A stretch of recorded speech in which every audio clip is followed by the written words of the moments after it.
యజ్ఞో why విష్ణువు అంటే ఇది అర్థం అండి. జగత్తంతా యజ్ఞస్వరూపము, యజ్ఞం జరుగుతోంది, యాదాన ప్రధానమైనది. ఇది తెలుసుకోవాల్సింది. అందుకే ఏది చేసినా యజ్ఞంగా గ్రహించగలగాలి. నువ్వు లోపలికి పంపుతున్నావంటే లోపల గ్రహించగలిగే శక్తి ఎవడు, వాటిని శక్తిగా మార్చే శక్తి ఎవడు, ఆయనే. ఇది తెలిస్తే మన అన్నం తినడం కూడా యజ్ఞం చేయడమే తెలుస్తుంది. దానితో ఆకలిస్తుంది, ఏది పడితే అది చేతిలో పట్టేసుకుని, ఎడం చేత్తో పట్టుకుని, ఒళ్లల్లో పెట్టుకుని, మంచాల మీద కూర్చొని, సోఫాల మీద పడుకుని తినేటువంటి పశుప్రాయులు, అంతకంటే భ్రష్టు లేని వారి గురించి ఏం చెప్పేది చెప్పండి. అన్నం తినడానికి ఒక పద్ధతి ఉంది. ఎందుకంటే అన్నగతమైన దోషాలు చాలా ఉంటాయి.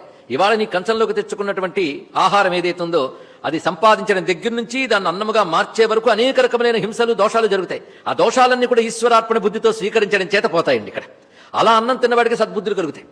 అందుకని అలా తినకపోతే ఏముందండి, ఎలాగోలో తింటామంటే ఎలాగోలో బతుకుతావు, ఎలాగోలో పోతాం.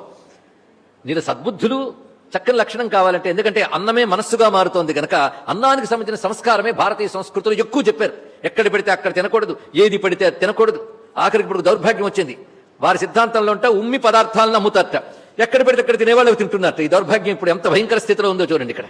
కనుక ఎప్పుడు రోడ్డు మీద అక్కడ పందులు కుక్కలు తిరుగుతుంటే ఆ మురికి కాలువ పక్కనే వాడు పెట్టి అప్పటికప్పుడు వడ్డిస్తుంటే వీళ్ళు అప్పుడు బండులు ఆపుకుని అక్కడే తింటూ ఉంటారంటే అక్కడ పడుకున్నటువంటి ఆ సునక సూకరాలకి తినేవాళ్ళకి ఏం భేదం ఉందో చెప్పండి. ఇక్కడ ఏమీ బాధలేదు. ఇలాంటి వాళ్ళ గురించే మనది ఒక బ్రతుకేనా కుక్కల వలె నక్కల వలె సందులలో పందుల వలె అన్నాడు. కానీ ఇదా బతుకు, ఏది పడితే తినడం ఏంటండి. ఆహారం ఆచారం శుద్ధి ఉండాలి. అది ఆహార శుద్ధి వల్ల సత్వశుద్ధి ఏర్పడుతుంది. సత్వశుద్ధి ఏర్పడడం వల్ల చిత్తశుద్ధి అన్న సత్వశుద్ధి అన్న ఒకటే కనుక సత్వశుద్ధి వల్ల చిత్తము సంస్కరింపబడుతుంది. సత్వం అంటే అంతఃకరణం, చిత్తం అంటే పరమాత్మను దర్శించగలిగే స్థితి, ఇది ఏర్పడుతుందన్నారు. అందుకే ఆహార శుద్ధికి అంత ప్రాధాన్యం ఇచ్చారు. భారతదేశంలో ప్రసాదం తినాలి, పదార్థం కాదు. ఇక్కడ భారతీయుడు అంటే ప్రసాదం తినేవాడు. ప్రసాదం ఎప్పుడవుతుందయ్యా అంటే ఈ విధంగా తీసుకుంటే అది ఈశ్వరుడికి నివేదించు, లోపల ఉన్న జఠరాగ్ని రూపుడైన ఈశ్వరుడికి నివేదించు.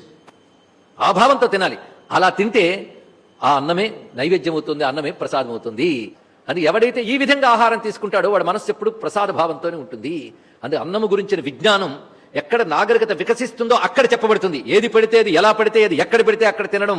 అంతేగాని 6 రోజులు లేదా 5 రోజులు క్యాంటీన్ తిండి, వీకెండ్లో కూడా అదేనా అంటూ హోటల్ తిండి, ఇలా తినేవాళ్ళ పరిస్థితి ఏమిటాయి అంటే దుర్బుద్ధులు పుడతాయి, దుష్ట సంస్కారాలు వస్తాయి, తద్వారా జ్ఞానం గ్రహించడు, పైగా దాన్ని విమర్శిస్తాడు, నిరసిస్తాడు. ఇలాంటి దౌర్భాగ్యాలు వస్తాయి. అందుకే అన్నానికి ఎంత ప్రాధాన్యం చెప్తున్నారు.